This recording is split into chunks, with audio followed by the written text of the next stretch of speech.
اور پھر اللہ کی تقدیر سے دریا میں ڈال دیے گئے، اور دریا میں ان کو مچھلی نے نگل لیا۔ انہوں نے طے در طے ظلمت میں اللہ سے ان کلمات کے ساتھ توبہ کی، لا الہ الا انت سبحانک انی کنت من الظالمین۔ بزرگوں نے لکھا ہے جب بھی انسان کسی مشکل میں پڑ جائے تو یہ کلمے پڑھے، اللہ نجات عطا کر دے گا۔ اس کو آیت کریمہ بھی کہتے ہیں۔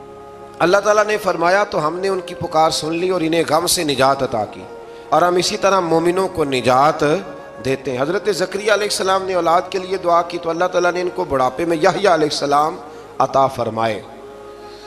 پھر اس سے آگے حضرت عیسیٰ علیہ السلام اور جناب مریم سلام اللہ علیہا کا ذکر بھی انہی آیات میں۔ آیت نمبر 94 میں مومنین صالحین کے اعمال رائے گاں نہ جانے اور اس کے لکھنے کا ذکر ہے۔ آیت نمبر 96 میں پھر ایک دفعہ یاجوج ماجوج کی قوم کا اللہ نے اس کا حال بتایا ہوں نا میں۔ آیت نمبر 98 سے مشرکین اور ان کے معبودوں کا جہنم کا ایندھن بننے کا بیان ہے، اور یہ کہ اگر یہ الہ ہوتے تو جہنم میں کیوں داخل ہوتے۔ جس کے لیے اللہ تعالیٰ بھلائی کو مقدر فرما دے وہی جہنم سے دور ہوگا، اور ان کے لیے ہر قسم کی نعمتیں ہوں گی، اور ان کے لیے قیامت کے دن گھبراہٹ سے نجات ہے، اور فرشتے قیامت میں ان کا استقبال کریں گے۔ اللہ اکبر۔ سورۃ الانبیاء کی آخری رکوع میں آیت نمبر 107 میں اللہ تبارک و تعالیٰ نے اپنے حبیب کریم صلی اللہ تعالیٰ علیہ وسلم کو ایک بے مثل اور بے مثال اعزاز سے نوازا، اور ارشاد فرمایا وَمَا أَرْسَلْنَاكَ إِلَّا رَحْمَةً لِلْعَالَمِينَ۔ فرمایا محبوب جس کو میں نے اپنا مخلوق بنایا ہے، خلق فرمایا ہے، ان سب کی طرف آپ کو رحمت بنا کے بھیجا ہے۔ اللہ اکبر۔ اسی صورت کی آیت نمبر 108 میں اللہ تعالیٰ نے صالح بندوں کو زمین کی حکومت دینے کا زبور میں کیے گئے وعدے کا بھی ذکر فرمایا۔ پھر آگے شروع ہو جاتی ہے سورۃ الحج۔ اچھا آپ ناراض نہ ہوئیے گا، میری رائے ہے، کچھ لوگ پوچھنے آتے ہیں نا جی فلانا کام نہیں ہو رہا، تو ان کو نہ کبھی صورت بتاتے ہیں تو صورت کا نام بھی نہیں صحیح لے پاتے۔ میرا خیال ہے کہ لوگوں کو قرآن مجید کی ساری صورتوں کے نام بھی نہیں آتے، یہ میرا خیال ہے، غلط بھی ہو سکتا ہے، تو صورتوں کے نام تو کم از کم یاد ہونے چاہیے نا۔ ایک صاحب کو میں نے کہا کہ سورہ ممتحنہ پڑھا کریں، تو کہنے لگے یہ تو میں نے آپ سے سنا ہے، تو یہ تو درست نہیں ہے نا جی، کہ ہمیں وہ چیزیں جن کا دروازے کا نام ہی نہ آئے گا تو اندر کیسے داخل ہوگی، اتنا تو ہونا چاہیے کہ نہیں ہونا چاہیے۔ سورہ حج شروع ہوتی ہے، اس کی پہلی آیت میں اللہ تعالیٰ نے تقوی کا حکم دیتے ہوئے قیامت کی ہولناکیوں کو بیان کیا کہ قیامت ایک زلزلے کے طور پر برپا ہوگی، اور اس کا منظر اس قدر دہشت ناک ہوگا کہ دودھ پلانے والی مائیں اپنے دودھ پیتے بچوں کو بھول جائیں گی، فراموش کر دیں گی، ہر حاملہ کا حمل ساکت ہو جائے گا، لوگ مدہوش نظر آئیں گے جبکہ وہ مدہوش نہیں ہوں گے، لیکن اللہ کے عذاب کی شدت کے باعث ان کی یہ کیفیت ہوگی۔ اللہ تعالی ہمیں اس دن محبوب کریم کے جھنڈے کے نیچے جگہ عطا فرمائے۔ آیت نمبر 3 سے بتایا کہ بعض لوگ بغیر علم کے اللہ کے متعلق جھگڑا کرتے ہیں اور اس سرکش شیطان کی پیروی کرتے ہیں جس کے متعلق لوح محفوظ میں لکھا جا چکا ہے کہ جو اس کو دوست بنائے گا وہ اس کو گمراہ کر دے گا اور اس کو بھڑکتی ہوئی آگ کے عذاب کی طرف لے جائے گا۔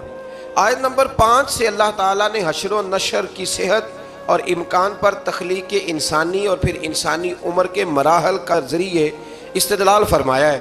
آیت نمبر 9 میں عذرائے تکبر، جو لوگ تکبر کے طور پر اپنی گردن موڑنے والے شخص کا ذکر کرتے ہوئے فرمایا کہ یہ اللہ کی راہ سے گمراہ کرنے والا ہے، اس باعث اس کے لیے دنیا میں ذلت ہے اور قیامت کے دن جلانے والا عذاب ہے، اور یہ اس کی ان بدعمالیوں کی سزا ہے جو اس نے آگے بھیجی، بے شک اللہ بندوں پر ظلم کرنے والا نہیں ہے۔ نبی پاک علیہ السلام نے فرمایا جو دنیا میں تکبر کرتے ہیں قیامت کے دن اللہ انہیں چیونٹیوں کی شکل میں مسخ کر دے گا۔ اللہ تعالیٰ عاجزی کی توفیق عطا فرمائے۔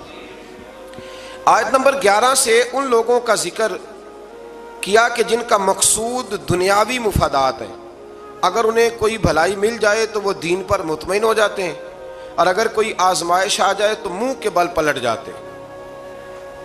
ایسوں نے ایسے ہی دنیا اور آخرت کا نقصان سمیٹا، ایسے لوگ ان کی عبادت کرتے ہیں جو نہ انہیں نقصان پہنچا سکتے ہیں اور نہ ہی نفع دے سکتے ہیں، یہ دور کی گمراہی ہے۔ پھر آیت نمبر 17 میں فرمایا کہ دنیا میں بظاہر اہل ایمان، یہود، صابی عیسائی، آتش پرست اور شرک کرنے والے ملے جلے سے ہیں۔ اللہ قیامت کے دن ان سب کے درمیان فیصلہ فرمائے گا، بے شک اللہ ہر چیز پر نگہبان ہے۔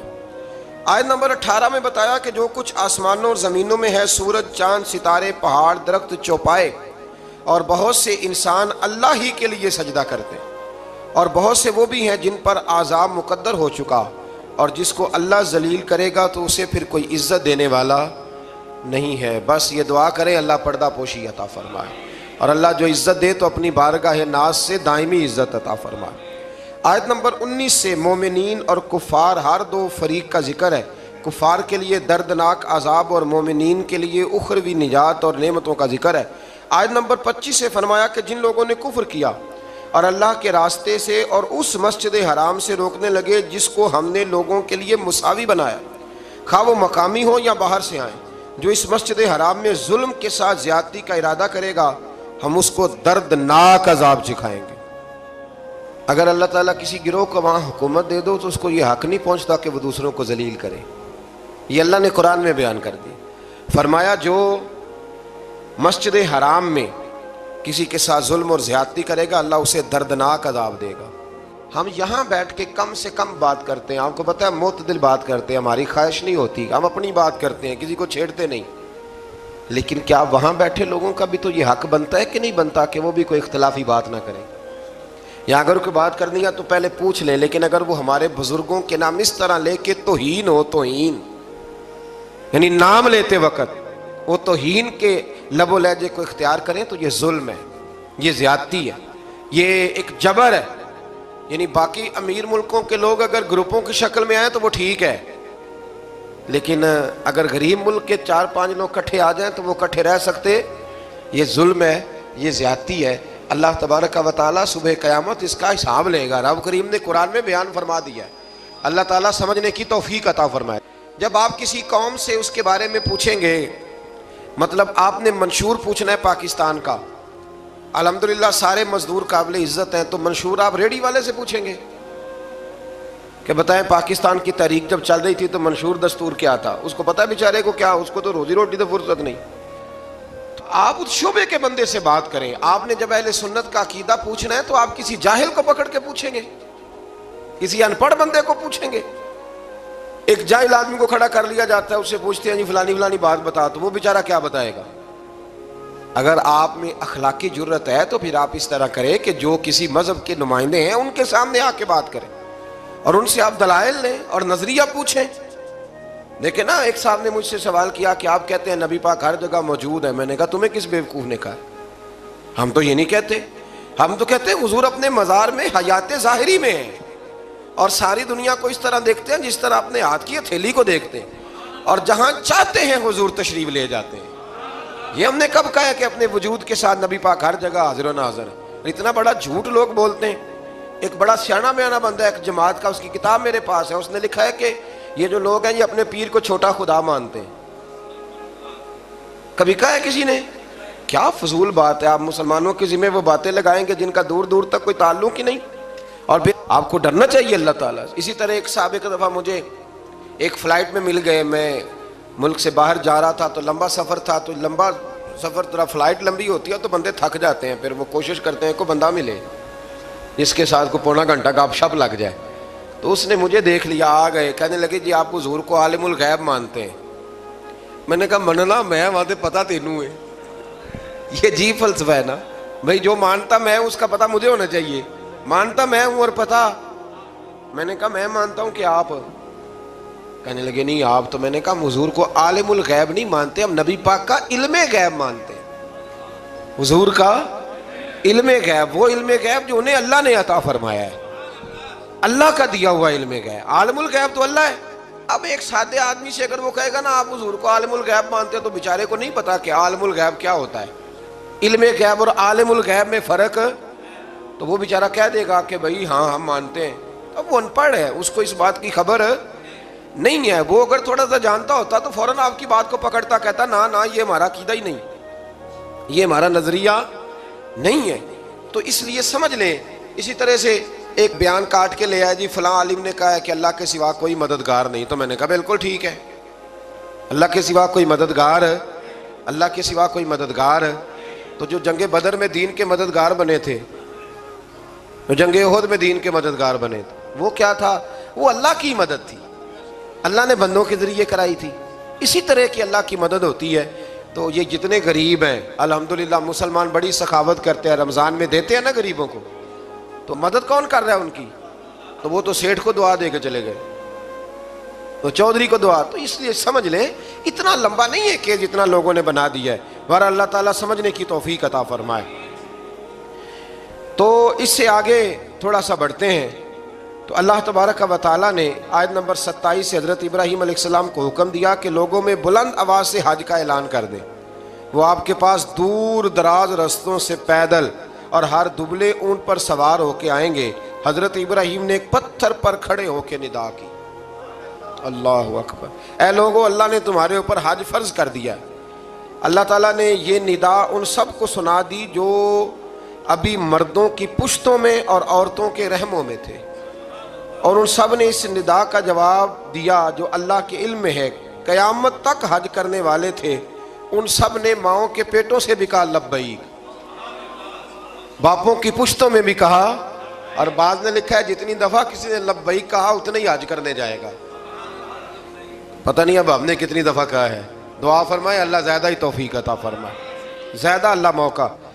آپ اخلاص کے ساتھ آواز دیں۔ میں کہا کرتا ہوں ہمارے ذمہ اذان پڑھنا ہے، گن پوائنٹ پہ لوگوں کو نمازی بنانا ہماری ذمہ داری۔ حضرت ابراہیم نے اس وقت آواز دی، حضرت ابراہیم نے بغیر لاؤڈ سپیکر کے آواز دی، تو رب نے ماؤں کے رحموں میں بھی آواز پہنچا دی۔ میں بڑا آدمی تو نہیں ہوں، چھوٹا ہوں، اور بڑا چھوٹا ہوں، اور یہ بات صرف آپ لوگوں کے سامنے نہیں کہتا، میں محسوس کرتا ہوں، میں اس کا قائل ہوں۔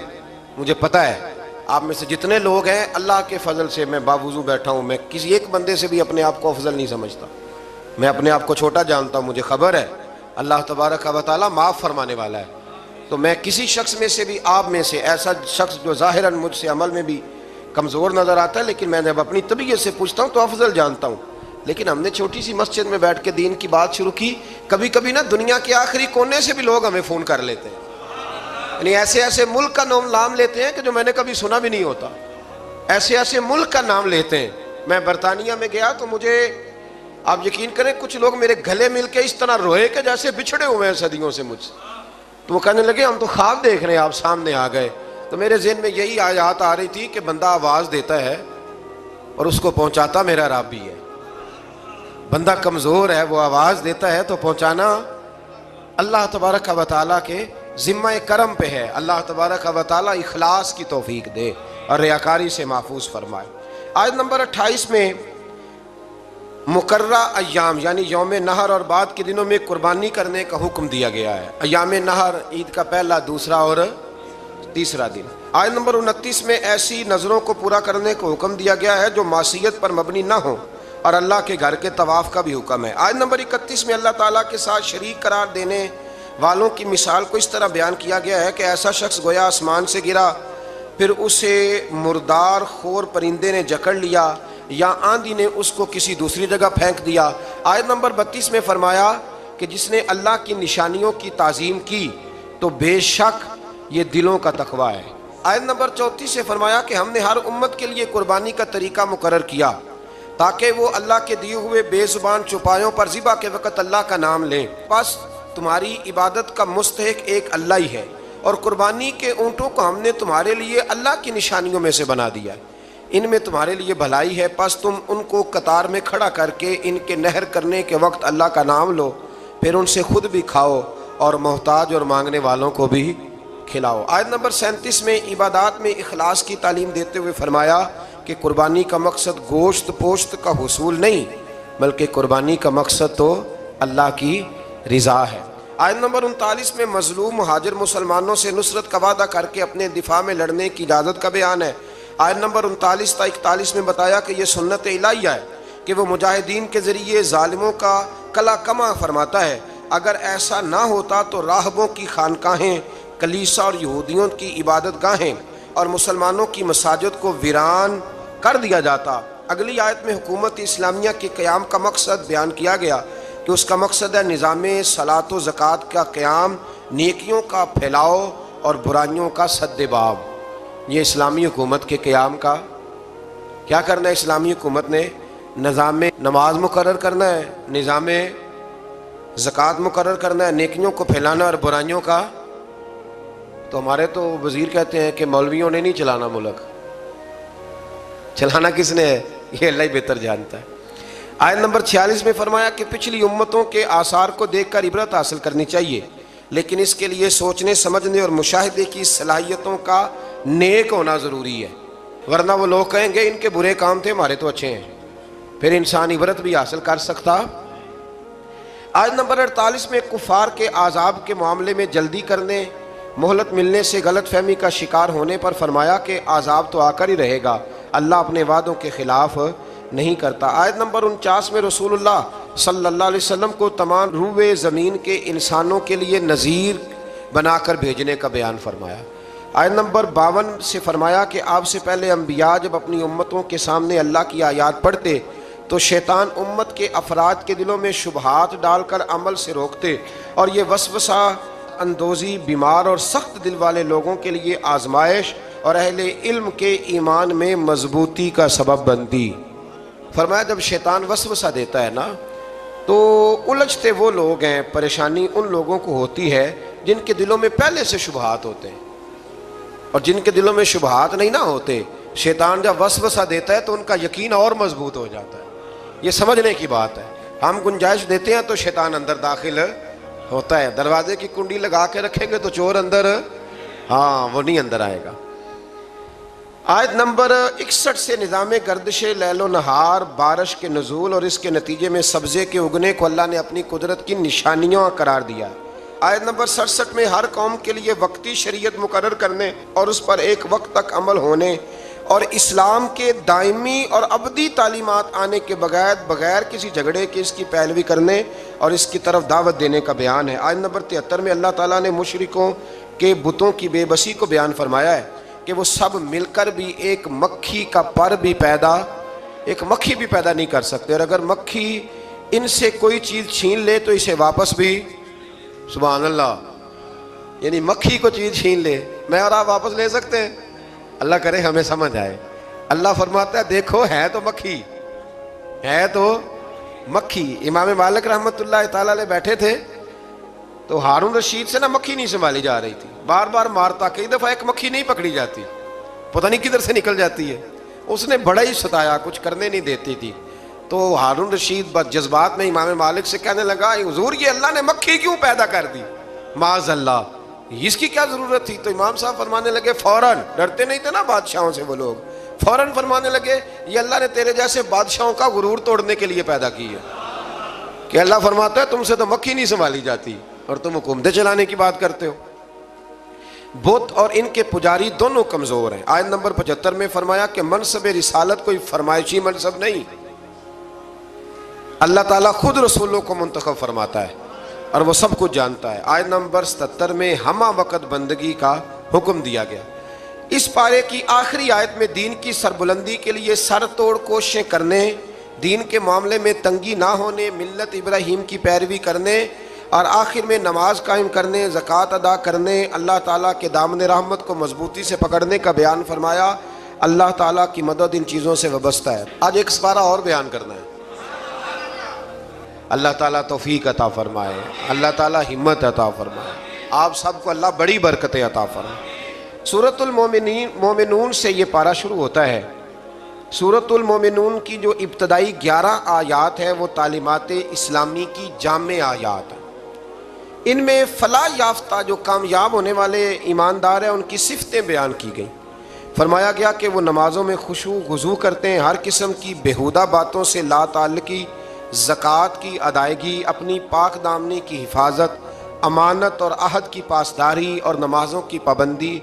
آخر میں فرمایا گیا کہ ان صفات کے جو حامل اہل ایمان ہیں وہ ہمیشہ جنت میں رہیں گے. آیت نمبر 13 سے انسانی تخلیق کے مدارج کو بیان کیا گیا. پہلے نطفہ، پھر اس کے بعد جمع ہوا خون، پھر گوشت کا لوتھڑا، پھر گوشت اور ہڈیوں پر مشتمل جسم کی تشکیل. اس کے بعد فرمایا یہی خالق و مالک موت کے بعد آخرت میں دوبارہ زندہ کر دے گا. جو ماں کے پیٹ میں صورتیں بناتا ہے نا قبر سے بھی دوبارہ زندہ کر لے گا۔ پھر آیت نمبر 27 سے ایک بار پھر حضرت نوح علیہ السلام کی کشتی بنانے کا ذکر ہے۔ آیت نمبر 33 سے بیان ہوا کہ ہود کی قوم کے کفار منکرین آخرت اور خوشحال لوگوں نے نبی پر طنز کرتے ہوئے کہا کہ یہ تو ہم جیسے بشر ہیں۔ اللہ تعالیٰ نے پھر ان کی ہلاکت کا بیان فرمایا، اور پھر اللہ تعالیٰ نے حضرت موسیٰ اور ہارون کی بعثت کا بھی ذکر کیا، اور قوم موسیٰ کی سرکشی جو پچھلے پاروں میں گزر گئی اس کا بھی یہاں اللہ نے دوبارہ ذکر فرمایا۔ آیت نمبر 52 سے دین اسلام کے ایک ہی دین ہونے، فرقہ بازوں کا اسلام کی وحدت کو پارا پارا کرنے، اور ان کے جو امیر لوگ ہیں ان کے خوش فہمی میں مبتلا ہونے کا بیان بھی فرمایا گیا۔ آیت نمبر 56 سے فرمایا کہ وہ اہل ایمان جن کے دلوں میں خشیت الہی ہے، جو شرک نہیں کرتے، جو اللہ کی راہ میں عاجزی کے ساتھ خرچ کرتے ہیں، اور جنہیں قیامت پر ایمان ہے، وہی لوگ نیکیوں میں جلدی کرتے ہیں اور سبقت کرتے ہیں۔ آیت نمبر 64 میں کفار کی پکڑ اور اس پر ان کے چلانے کا بیان ہے۔ اس کا سبب یہ ہے کہ یہ اللہ تعالیٰ کی آیات سے روح گردانی کرتے، تکبر اختیار کر کے قرآن کو افسانہ کہہ کے بکواس کرتے تھے۔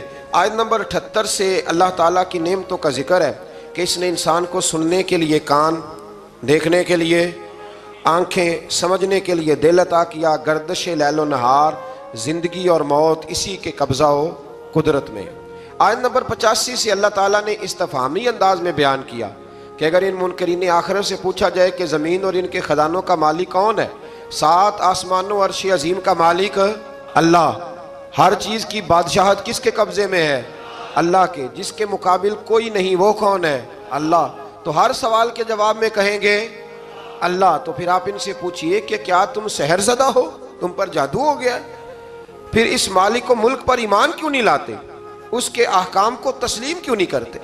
آیت نمبر 91 سے بیان ہوا کہ اللہ کی کوئی اولاد نہیں، اس کے سوا کوئی عبادت کا مستحق نہیں ہے۔ اگر ایسا ہوتا کہ ایک سے زیادہ خدا ہوتے تو ہر ایک اپنے لشکر کو لے کر دوسرے پر غلبہ پانے کی کوشش کرتا، حالانکہ اللہ وحدہ لا شریک کے اقتدار کو چیلنج کرنے والا کوئی نہیں۔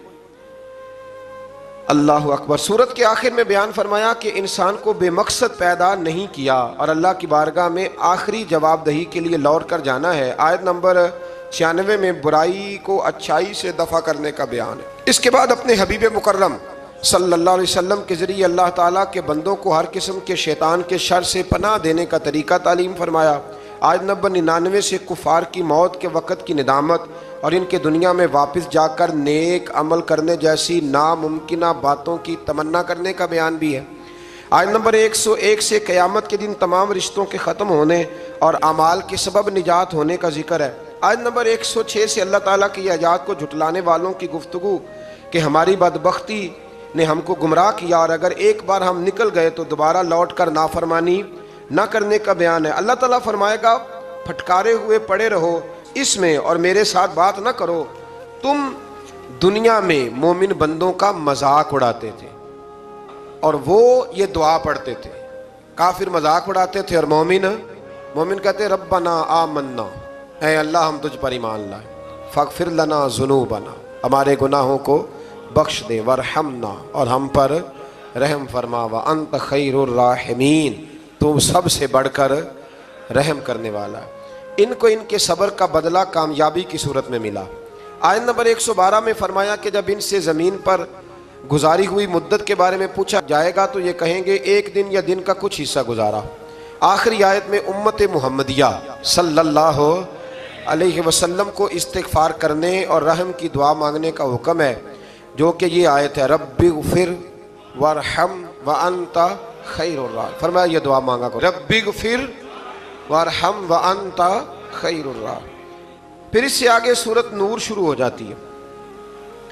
سورہ نور میں اللہ تعالیٰ نے خانگی اور معاشرتی احکام کو بیان کیا ہے۔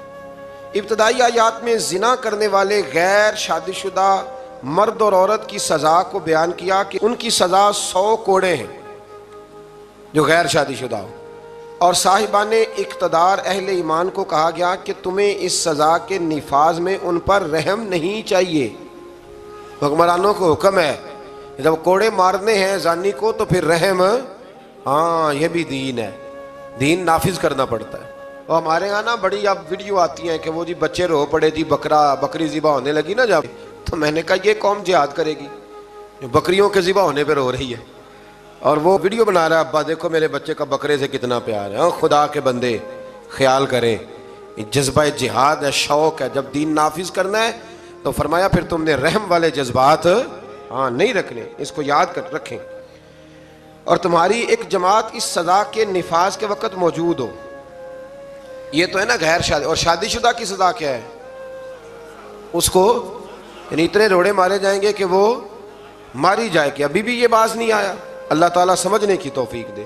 آیت نمبر 4 سے بیان کیا گیا کہ جو لوگ پاک دامن عورتوں پر زنا کی تہمت لگائیں پھر اس کے ثبوت میں 4 گواہ پیش نہ کر سکیں۔ سنو اللہ کا قرآن، ایسے ہی بیٹھ کے کہہ دیتے ہیں فلاں بی بی ایسی ہے تو فلاں بی بی ایسی ہے، شرم نہیں آتی؟ بہو بیٹیوں کے بارے میں معاذ اللہ لوگ باتیں کرتے ہیں۔ غور کریں قرآن کیا کہتا ہے۔ فرمایا جو لوگ پاک دامن عورتوں پر زنا کی تہمت لگائیں پھر اس کے ثبوت میں 4 گواہ پیش نہ کر سکیں تو تم ان کو 80 کوڑے مارو، ان کو 80 کوڑے مارو اور ان کی شہادت کو بھی قبول نہ کرو، اور یہی لوگ فاسق ہیں، اعلانیہ نافرمان ہے اللہ، سوائے ان لوگوں کے جو اس کے بعد اللہ تعالیٰ سے توبہ کریں اور اپنی اصلاح بھی کر لیں۔ یہ قرآن نے کہا توبہ بھی کریں، اور یہاں تو بھائی کوئی پتہ ہی نہیں چلتا، جس کے بارے میں مرضی لوگ معاذ اللہ بری بات کہنی شروع کر دیتے ہیں۔ آیت نمبر 6 میں یہ ضابطہ بیان فرمایا گیا کہ اگر کوئی شخص اپنی بیوی کو زنا کی تہمت لگائے اور اس کے ثبوت میں 4 گواہ پیش نہ کر سکے اور اس کی بیوی اس تہمت کا انکار کرے تو فریقین ایک دوسرے پر لیان کریں۔ شوہر 4 مرتبہ اللہ کی قسم کھا کے یہ کہے کہ بے شک وہ ضرور سچوں میں سے، اور 5ویں بار یہ کہے کہ اگر وہ جھوٹوں میں سے ہو تو اس پر اللہ کی لعنت، یہ اس کو کرنا پڑے گا۔ ایسے نہیں کسی پر معاذ اللہ لوگوں نے طلاق دینی ہوتی ہے تو الزام لگا کے نکال دیتے ہیں، ڈر نہیں آتا اللہ تعالیٰ سے۔ اور عورت سے حد زنا اس طرح دور ہو سکتی ہے کہ وہ 4 مرتبہ اللہ کی قسم کھا کے کہے کہ اس کا خاوند یقیناً جھوٹوں میں سے ہے، اور 5ویں بار کہے کہ اس کا خاوند سچوں میں سے ہو تو اس عورت پر اللہ کا غضب نازل ہو۔ آیت نمبر 11 اور 16 میں ایسا مضمون ہے کہ جو بیان کرتے وقت کلیجہ منہ کو آتا ہے۔ گھبرایا نہ کریں جب لوگ آپ کے بارے میں میرے بارے میں کوئی بات کریں، کوئی بھی مسلمان جب اس کے خلاف کوئی بات کرے تو گھبرائے نہ۔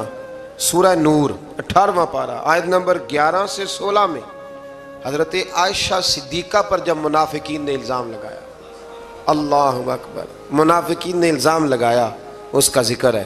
یارو حضرت عائشہ پر، مومنوں کی ماں پر منافقین نے الزام لگا دیا، اور میرے رسول کریم علیہ السلام کی آنکھیں آنسوؤں سے تار ہو گئیں۔ ابو بکر صدیق نے گھر سے نکلنا چھوڑ دیا۔ حضرت عائشہ اتنی بیمار ہوئی کہ بستر سے اٹھ نہیں سکتی۔ او لوگو، اتنی فنکاری کہ رسول اللہ کے گھر تک دنیا پہنچ گئی۔ مولا علی شیر خدا آئے، عرض کرنے لگے سونیا فکر نہ کریں، جو رب آپ کے وجود پر مکھی نہیں بیٹھنے دیتا وہ ناپاک عورت آپ کے بستر پہ آنے دیتا ہے؟ یہ کیا بات ہوئی؟ صحابہ کرام تڑپ اٹھے، یارو یہ رنگ بھی ہے۔ میں کہتا ہوں یہ مضمون بیان نہیں ہو سکتا۔ میں نے کہا تھا مخلوق تو فنکار ہے اس درجہ کے پل بھر میں، سنگے در کعبہ سے بھی اصنام تراشے، تم کون ہو کیا چیز ہے داغے کبابی؟ لوگوں نے تو مریم پہ بھی الزام تراشا۔ لوگ باز آتے پھر حضرت عمر فاروق اٹھے اور کہا ھذا بہتان عظیم، یہ چھوٹا الزام نہیں، یہ بڑا الزام۔ تو اللہ نے پھر اسی طرح سورہ نور کی آیت نمبر 11 سے 16 میں حضرت عائشہ صدیقہ پر، اللہ مومنوں کی ماں کو ہم سے راضی فرمائے۔ بڑا درجہ ہے اس پاک عورت کا، بڑا مرتبہ، ساری جوانی رسول اللہ کے دین کے نام کر، بڑی خدمت کری، بڑی نوکری کری، بڑا کام کیا۔ حضرت مجدد الفسانی رحمت اللہ علیہ فرماتے ہیں جب میں حضور کے لیے سال ثواب کرتا نا، وہ چیز پکاتا ختم شریف، تو میں حضور کے اہل بیت کو، صحابہ، کئیوں کے نام لیتا، کئیوں کے نہ لیتا، سب کے لیے بھی نہیں جاتے۔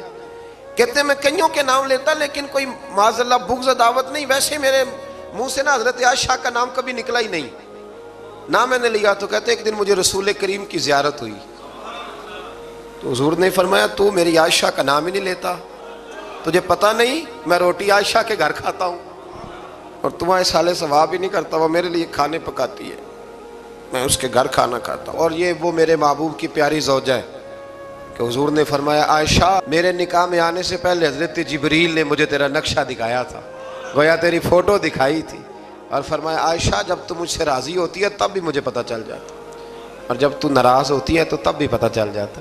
حضرت عائشہ کہنے لگی حضور میرے ماں باپ قربان ہو، آج بتائیں تو صحیح آپ کو کیسے پتہ چلتا ہے؟ تو حضور فرمانے لگے جب تو مجھ سے راضی ہوتی ہے نا تو کہتی ہے مجھے رب محمد کی قسم، اور جب تو ناراض ہوتی ہے تو کہتی ہے مجھے رب ابراہیم کی قسم۔ فرمایا رب ابراہیم کا بھی ہے، لیکن جب تو میرے نام سے رب کریم کو پکارتی ہے تو لگتا ہے آج تو بڑی راضی ہے۔ رسول کریم علیہ السلام کا وہ پیار، وہ محبت، 40 سال حضور کے بعد وہ حیات رہیں، چوتھا حصہ دین میرے رسول کریم کا ہی امت کو انہوں نے پہنچایا۔ حضرت فاطمہ کی شان میں حدیثیں حضرت عائشہ صدیقہ نے بیان فرمائی، حضرت عائشہ نے، جناب خدیجۃ الکبریٰ کے تذکرے حضرت عائشہ نے ہمیں بتائے۔ اتنی سچی بی بی کے بارے میں بات کرتے ہو، یاد رکھو صبح قیامت بھی یہ ساری ام المومنین میرے محبوب کے ساتھ جنت میں موجود ہوگی۔ دعا فرمائے اللہ ہمیں ان ماؤں کا صدقہ خیرات عطا فرمائے۔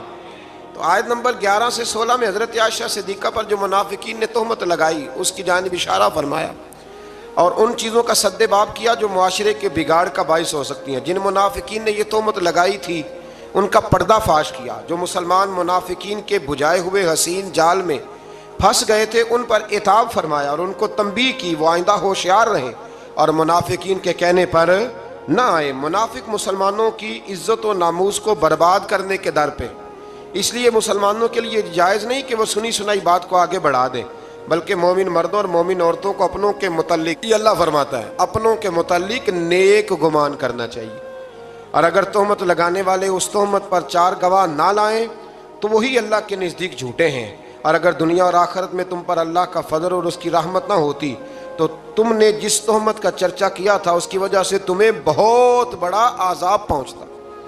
تم نے اس کو سنتے ہی یہ کیوں نہ کہا کہ ایسی بات کرنا ہمارے لیے جائز نہیں، اے اللہ تو پاک ہے اور یہ بہت ہی سنگین بہتان ہے، یہ بہت ہی، میں کہتا ہوں منافقین نے کیا تو ظلم، پر دیکھیں پھر اللہ نے حضرت عائشہ کی برات قرآن میں بیان فرما دی، اور سورہ نور اتری حضرت عائشہ کی برات کے لیے، نام بھی کیا ہے؟ سورہ نور۔ آیت نمبر 19 سے یہ فرمایا کہ جو لوگ یہ چاہتے ہیں کہ ایمان والوں میں بے حیائی کی بات پھیلے ان کے لیے دنیا اور آخرت میں دردناک عذاب ہے۔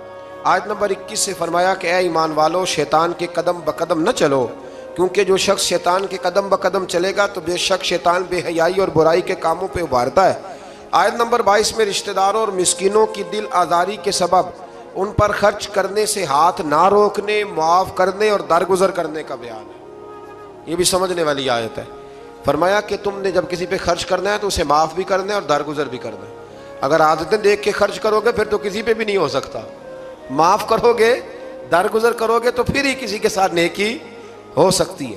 آیت نمبر 23 سے پاک دامن بے خبر ایمان والی عورتوں پر بدکاری کی تہمت لگانے والوں کے لیے دنیا اور آخرت میں لعنت اور بہت بڑے عذاب کا بیان ہوا۔ جس دن ان کے خلاف ان کی زبانیں، ان کے ہاتھ، ان کے پاؤں گواہی دیں گے کہ وہ دنیا میں کیا کرتے رہے، اس دن اللہ تعالیٰ کے حق اور انصاف کے ساتھ ان کو پورا بدلہ دے گا۔ آپ ایک بات سمجھ رہے ہیں ان آیات میں؟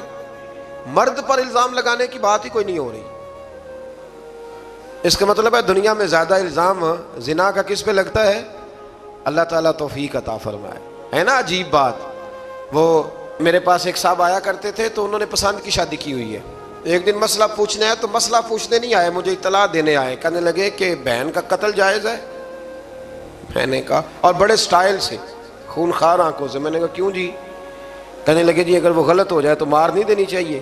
میں نے کہا کیا غلط ہوئی ہے، کیا اس نے کیا؟ کہنے لگے وہ کہتی ہے مرضی سے شادی کروں گی۔ تو میں نے کہا ٹھیک ہے، وہ اگر غلط جگہ پہ اصرار کر رہی ہے تو ٹھیک نہیں، لیکن آپ کے لیے قتل تو پھر بھی جائز نہ رہا۔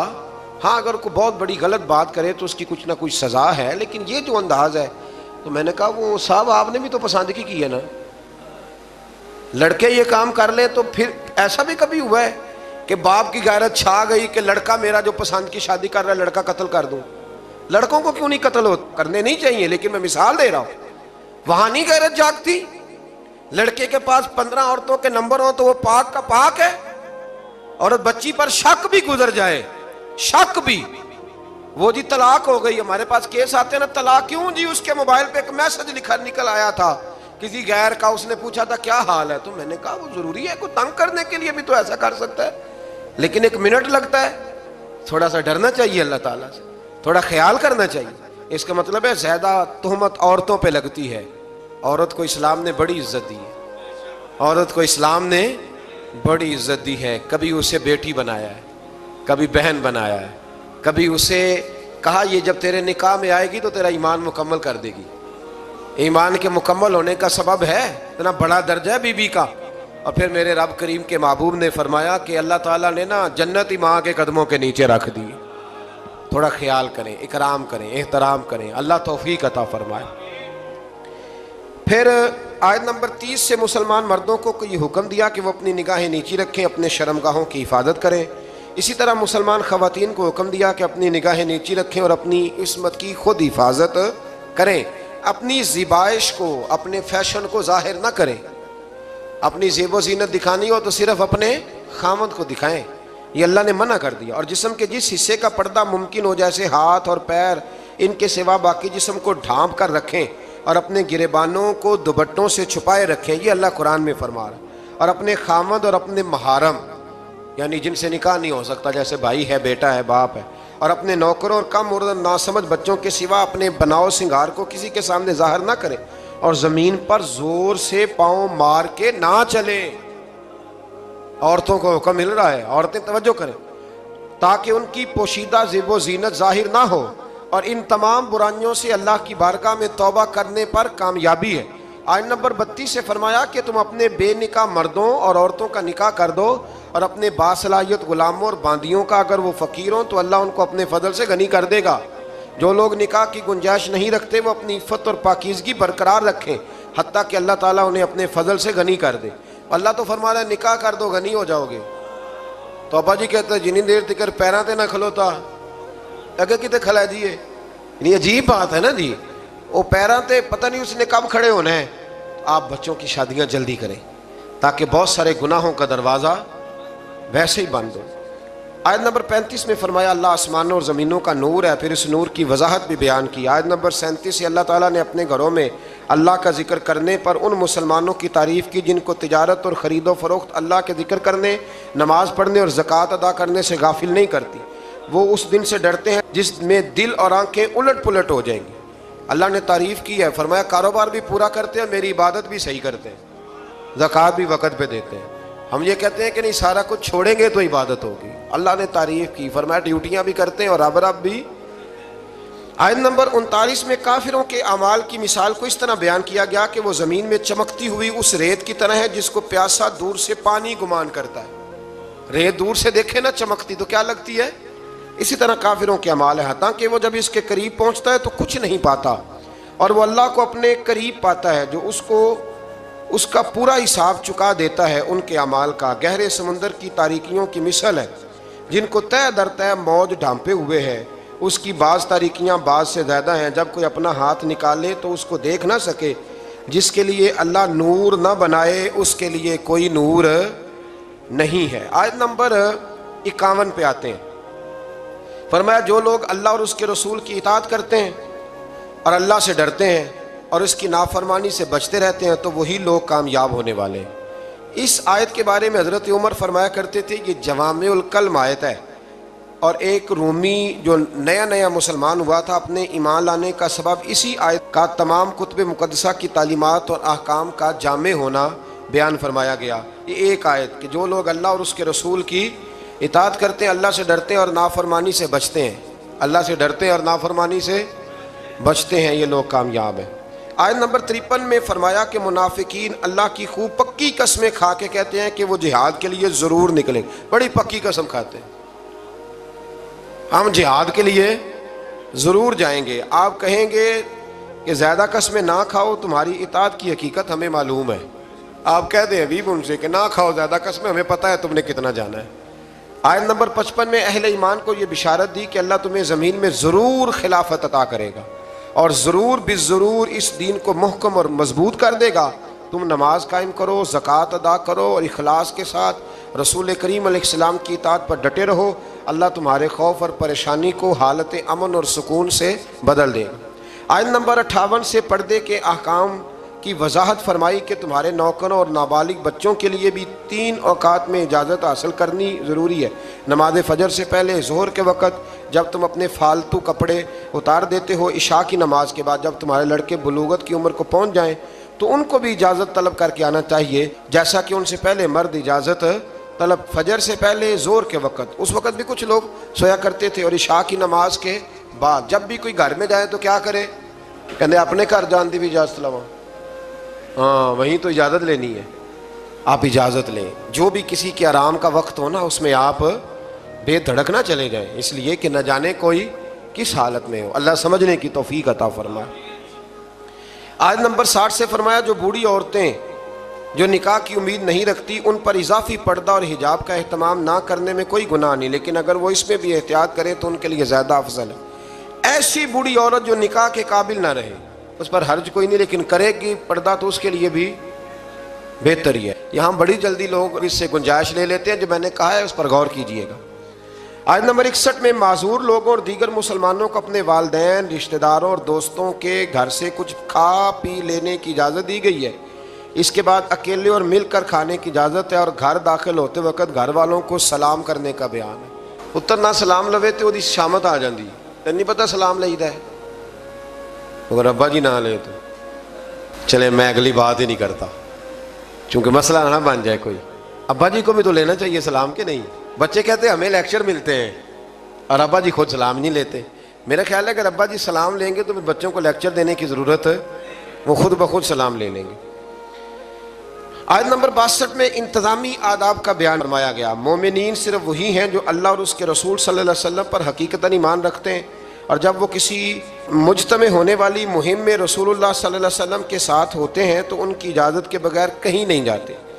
اے رسول صلی اللہ علیہ وسلم، جو لوگ آپ سے اپنے کام کے سلسلے میں اجازت طلب کرتے ہیں، آپ ان میں سے جسے چاہے اجازت دیں اور ان کے لیے اللہ سے مغفرت طلب کریں۔ حضور چاہیں تو اجازت دیں اور چاہیں تو۔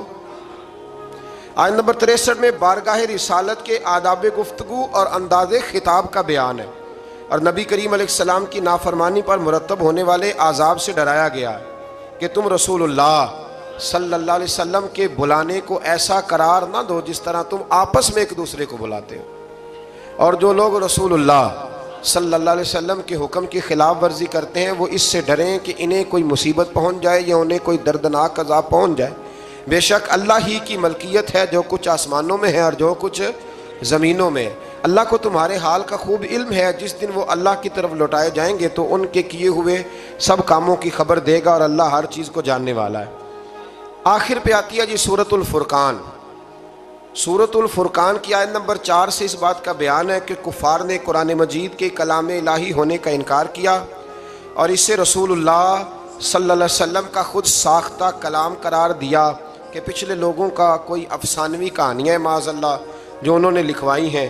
کفار مکہ کے اس اعتراض کا بھی ذکر ہے کہ یہ رسول کھانا کھاتے ہیں، بازاروں میں چلتے ہیں، ان کی تائید کے لیے کوئی فرشتہ کیوں نہ اتارا گیا، انہیں کوئی خزانہ اور باغات کیوں نہ عطا کیے گئے، اور انہوں نے اللہ اور اس کے رسول صلی اللہ علیہ وسلم کو سحر زدہ بھی کہا معاذ اللہ، اور قیامت کے دن کو بھی جھٹلایا۔